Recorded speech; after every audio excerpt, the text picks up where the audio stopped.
আসসালামু আলাইকুম বন্ধুরা, কেমন আছেন? আশা করছি আল্লাহ তাআলার রহমতে আপনারা সবাই ভালো আছেন। এসএম অন দ্য ইউরোপ চ্যানেলে আপনাদেরকে স্বাগতম।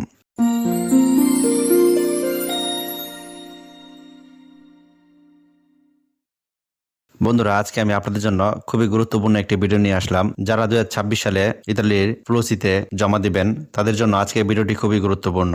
যারা ইতালির ভিসার জন্য 2023, 24 এবং 25 সালে জমা দিয়েছিলেন তাদের ভিসাটি বিভিন্ন কারণে হয়নি, অথবা নুলাস্তা অরিজিনাল থাকা সত্ত্বেও আপনাদের নুলাস্তাটি বাতিল হয়ে গিয়েছে। বাতিল হওয়ার পিছনে বিভিন্ন কারণ থাকতে পারে। আজকে এমন একটি কারণ নিয়ে আপনাদের সাথে আলোচনা করব এবং এই কারণটি 2026 সালের জন্য কতটুকু গুরুত্বপূর্ণ তা নিয়ে বিস্তারিত কথা বলবো। তার আগে আপনাদের কাছে একটা অনুরোধ থাকবে, যারা আমার চ্যানেলটিতে নতুন রয়েছেন দয়া করে চ্যানেলটি সাবস্ক্রাইব করে রাখবেন, যেন আমার যে ইউরোপ সংক্রান্ত সকল ভিডিও আপনাদের কাছে পৌঁছে যায়। যারা ইতালির 2026 সালের ফ্লুসিতে নুলাস্তার জন্য আবেদন করবেন, আপনারা একটা বিষয় মাথায় রাখবেন, আপনাদের আবেদনের শেষ সময় 2025 সালের ডিসেম্বরের 7 তারিখ পর্যন্ত, অর্থাৎ নভেম্বর মাসের 1 তারিখ থেকে ডিসেম্বরের 7 তারিখ পর্যন্ত আপনাদের যে আবেদন প্রক্রিয়াটি, মানে অনলাইনে যে ফর্ম পূরণ করতে হবে, সেই ফর্ম পূরণের কাজটি করে ফেলতে হবে। যদি আপনারা এর পরে করার চিন্তা ভাবনা করেন বা কোনো কারণে দেরি হয়ে থাকে, তাহলে মনে রাখবেন আপনারা আবেদন করতে পারবেন না 2026 সালের জন্য। তার পরবর্তীতে ক্লিক ডে, সেটি 2026 সালের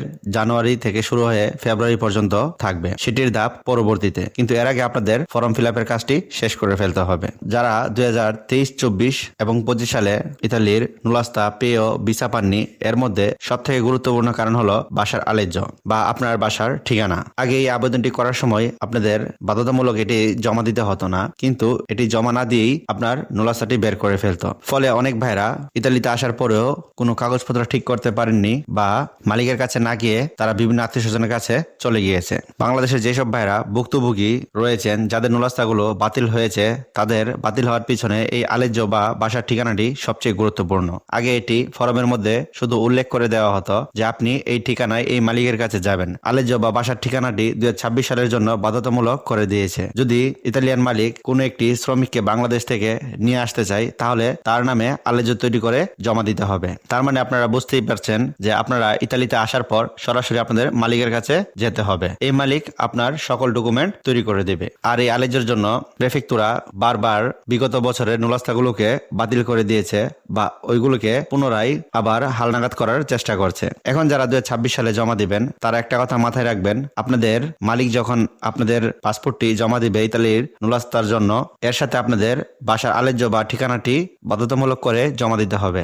যাদের মালিক বাসার আলেজ্য ঠিক করে জমা দিবে এবং মালিক সঠিক থাকবে, আপনারা ধরে রাখবেন 2026 সালের জন্য 100% ভিসা পেয়ে যাবেন। পরবর্তীতে আপনাদের আর অপেক্ষা করতে হবে না বা আপনাদের নুলাস্তাটি পুনরায় হালনাগাদ করতে হবে না। নুলাস্তাটি পেয়ে যখন সরাসরি বিএফএস গ্লোবালের ওয়েব ফর্মে গিয়ে ফর্মটি পূরণ করবেন এবং তারা যখন দেখবে আপনার নামে আলেজ্যটি রয়েছে, তখন সরাসরি ইতালি এম্বাসি আপনাদেরকে ভিসা দিয়ে দেবে। অর্থাৎ আপনার মালিকের কাগজপত্র এবং আপনার পাসপোর্ট, নুলাস্তা আর অবশ্যই বাসার আলেজ্য, এই 4টি জিনিস যদি থেকে থাকে, তাহলে ধরে নেবেন আপনাদের আর ভিসার জটিলতা হবে না। নিশ্চিন্তে নির্দ্বিধায় আপনারা ইতালির ভিসাটি পেয়ে যাবেন। তো যারা ইতালিতে অবস্থানরত মালিকদের সাথে অথবা বিভিন্ন আত্মীয় স্বজনদের সাথে যোগাযোগ করছেন, তারা এই বিষয়টি মাথায় রাখবেন যে আপনাদের 2026 সালে জমা দেওয়ার জন্য বাসার আলেজ্য বা বাসস্থানের ঠিকানাটি খুবই গুরুত্বপূর্ণ এবং এটি যেন আপনাদের বাধ্যতামূলকভাবে তৈরি করে জমা দেয়। সবাই ভালো থাকবেন, সুস্থ থাকবেন। আসসালামু আলাইকুম।